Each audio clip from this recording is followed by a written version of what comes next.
ഏവർക്കും ദേവദാരുവിലേക്ക് സ്വാഗതം. നമ്മളെല്ലാവരും വിഘ്നങ്ങൾ അകറ്റുന്ന ഗണപതി ഭഗവാനെ എല്ലാ നല്ല കാര്യങ്ങൾക്കും മുൻപ് പൂജിക്കും അല്ലേ?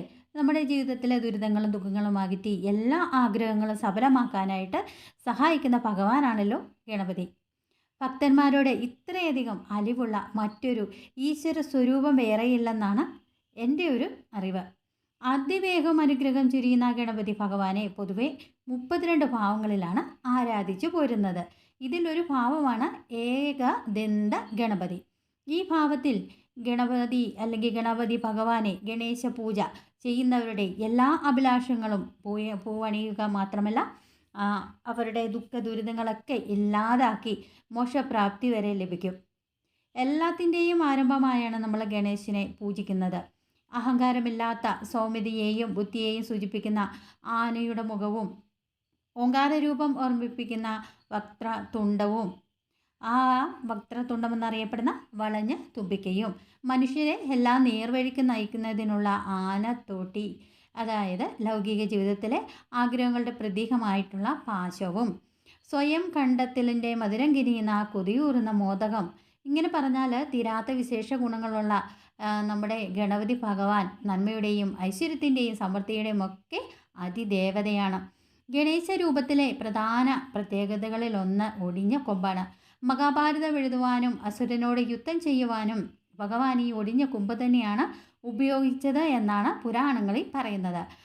അതിൻ്റെ അർത്ഥം ഒരേ സമയം സൃഷ്ടിയും സംഹാരവും നടത്താൻ കഴിയുന്നവനാണ് ഗണപതി ഭഗവാൻ എന്നത്രേ. അതാണ് ഈ കൊമ്പിൻ്റെ ദിവ്യത്വവും. എന്നാൽ ഉമാമഹേശ്വരന്മാരുടെ വാത്സല്യനിധിയായ ഗണേശൻ ആദ്യം ഇരുദന്തങ്ങളോട് കൂടിയവനും പിന്നീട് ഏകദന്തനുമായതാണ്. പരശുരാമനുമായിട്ട് ഒരു ബന്ധപ്പെട്ട കഥയാണ് അതിന് പറയപ്പെടുന്നത്. ഈ ദശാവതാരത്തിൽ 6ാമത്തെ അവതാരമാണ് രേണുക ജഗദക്തി ദമ്പതികളുടെ മകനായ പരശുരാമൻ. ക്ഷത്രിയ നിഗ്രഹത്തിനായിട്ടാണ് പരശുരാമൻ അവതരിച്ചത്. തന്നോടുള്ള ഭക്തിയിൽ പ്രസാദിച്ച് പരശുരാമൻ ശിവന് നൽകിയതാണ് പരശു എന്ന ആയുധം.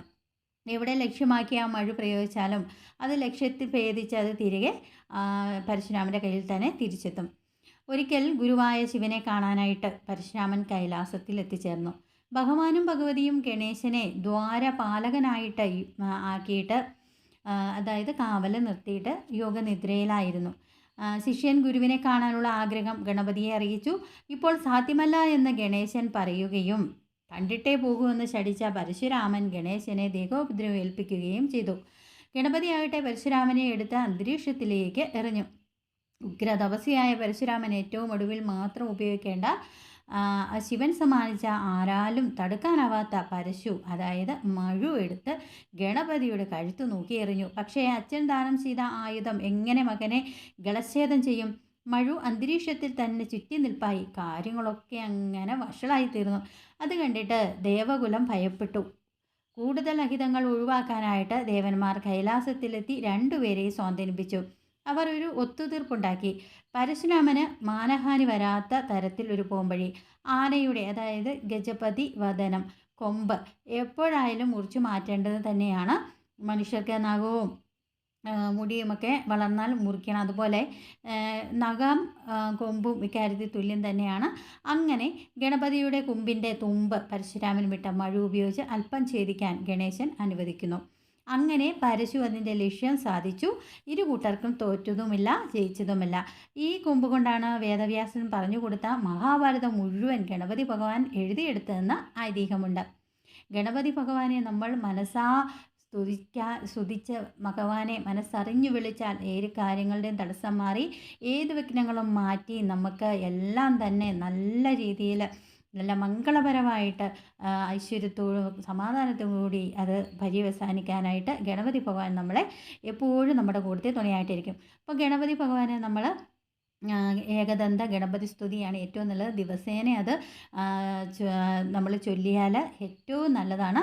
അത് ഇപ്രകാരമാണ്: ലംബോദരം ശ്യാമധനും ഗണേശം കൂടാരമക്ഷ സ്രജ മൂർധഗാത്രം സലഡുഗം ദന്തമത കരാഭ്യാം വാമേ തരാഭ്യാം ച ദദാന മീഡേ, അതായത് നിവർന്നിരിക്കുന്ന കറുത്ത വർണ്ണ ശരീരമുള്ള ഏകദന്തനായ ചതുർബാഹിയായ അല്ലെങ്കിൽ മഴു, അക്ഷമാല, ലഡ്ഡു എന്നിവ വഹിച്ച ഗണപതി ഭഗവാനെ ഞാൻ പൂജിക്കുന്നു എന്നാണ് ഇതിൻ്റെ അർത്ഥം.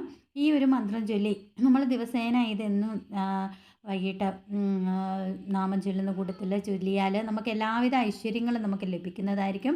ഏത് തടസ്സങ്ങളും നമ്മുടെ ജീവിതത്തിൽ നിന്ന് മാറും. ഏത് ആഗ്രഹങ്ങളാണെങ്കിലും അതെല്ലാം പൂവണിയാനും ഏകദന്ത ഗണേശനെ അല്ലെങ്കിൽ ഉപാസിച്ചാൽ സാധിക്കുന്നതായിരിക്കും. ആദ്യമായിട്ടാണ് എന്തെങ്കിലും അഥവാ ചാനൽ കാണുന്നതെങ്കിൽ ദയവായി സബ്സ്ക്രൈബ് ചെയ്യുക, അതോടൊപ്പം ലൈക്ക് ചെയ്യുക, ഷെയർ ചെയ്യുക. ഞാനിടുന്ന ഓരോ വീഡിയോയും നിങ്ങൾക്ക് ലഭിക്കുന്നതിനായിട്ട് ബെല്ലൈക്കൺ കൂടി ഒന്ന് സ്പർശിക്കുക. അടുത്തൊരു വീഡിയോയിൽ വരും വരെ നന്ദി, നമസ്കാരം.